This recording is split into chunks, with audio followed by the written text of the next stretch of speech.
Well, let's stay in South Africa. It has been almost a week now since the State of the Nation address was postponed.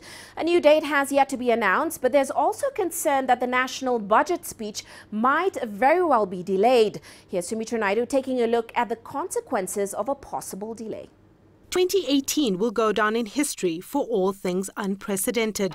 The State of the Nation address has never been postponed before. President Jacob Zuma has been asked to leave office immediately.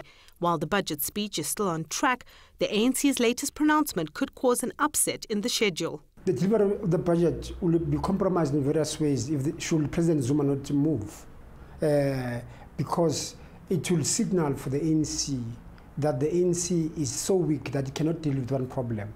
How much can it deal with the national problems, whether it's poverty, unemployment? Even with the latest developments, it's not clear whether the budget speech will go ahead as planned on the 21st of February. Analysts are warning that any delay in the budget process at this stage will have serious consequences for the economy. If the government were to postpone the budget and not give a clear indication of when it's likely to be delivered, that would be seen as a negative outcome by Moody's. Clearly, Moody's is placing a lot of weight on the next budget in South Africa as to whether they act on the credit watch they put South Africa under. The budget was placed under the presidency last year. It outlines funding allocations for government departments to function. Delays could impact on service delivery. Remember, all the ministers have to come back to Parliament for their votes to be voted. They cannot spend without a parliamentary process. So in that regard, that could impact on service delivery. So at least anything up to mid-March should be okay. Anything after mid-March will be dangerous, because then if the minister's budget is not voted, they can't spend in that department. Rating agencies too are watching closely for signs of improvement in the economic landscape. Out of all of the budgets in the last couple of years, this is the most critical, the most watched, and it has huge implication for South Africa's international investor perception. So even delaying that budget by a week would raise some concerns. ANC President Cyril Ramaphosa will be mindful of the consequences of delaying the budget. Ramaphosa also does not want another downgrade, especially after trying to convince investors at the World Economic Forum that the country is open for business. Sumitra Nydoo, CGTN, Johannesburg, South Africa. Well, let's get some more clarity on the situation in South Africa. Angelo Coppola now joins us in Johannesburg. Angelo, you're very welcome to the show. Now, let's break this down. We understand the ANC has recalled President Zuma, but there is no deadline for him to vacate office just yet. Yet they have also rejected his offer to remain in office for up to 6 months. So give us a sense of the moving pieces in South Africa right now. Well, there are lots of moving pieces or parts, and more are being added to the picture as we go along.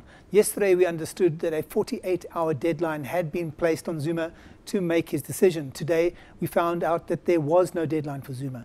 We know that he's not obligated to resign, and he can't be forced to do so either. That's in theory. He could serve out his term, in fact. On the other hand, there's no legal recourse for Zuma to challenge the ANC recall instruction unless there's been some procedural misstep from the ANC. But for now, it doesn't appear as if there's been anything done by the ANC that's untoward. The ANC, of course, is making a show of party unity, but I'm told it's a precarious situation, to say the least. And let's not forget that the opposition parties are there as well. They're sitting in the wings and waiting for a proper misstep from the ANC.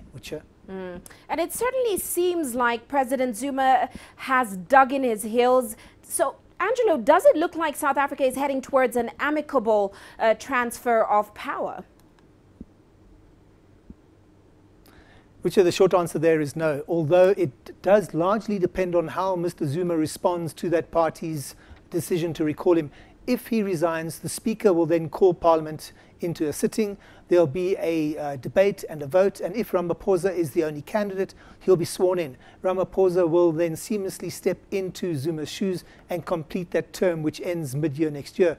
If Zuma doesn't resign, the EFF will no doubt enforce that no confidence debate and vote that they've got penciled in for the 22nd, which is the day after the national budget speech. That's going to be a bit of a touch-and-go situation there, and it's going to set the cat amongst the pigeons. Of course, you'll realize that the ANC have said today that they don't plan to support a vote of no confidence vote or debate in Zuma for the foreseeable future. But that presupposes that the ANC MPs will vote on party lines when that EFF vote does come to Parliament.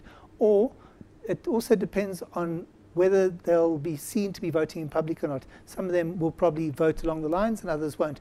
The timing, though, might be a bit off because of that national budget speech on the 21st. So it's too early to tell what type of transition the country is going into, but it's going to be tumultuous anyway.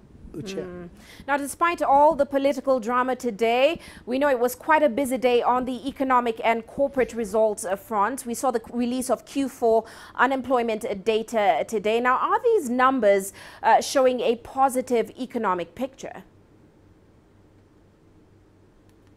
Which they are. The data shows that the country's unemployment rate improved to 26.7% in the fourth quarter of last year. That's 1 full percentage point down, or an improvement on the previous quarter. There was a decrease of some 351,000 in the total labor force, with employment and unemployment numbers decreasing by 21,000 and about 330,000. But an analyst suggests that this had more to do with the holiday season and the fact that a number of casual workers were employed to take care of some of the uptick. But it doesn't show any sign of an uptick in the economy. And nonetheless, though, the improvement was also supported by data from the South African Chamber of Commerce and Industry.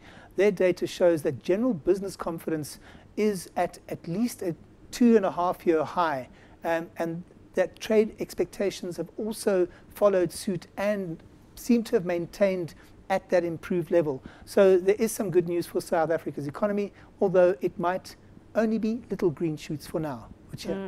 Well, many thanks, Angelo, for those insights. Of course, Angelo Coppola joining us there in Johannesburg.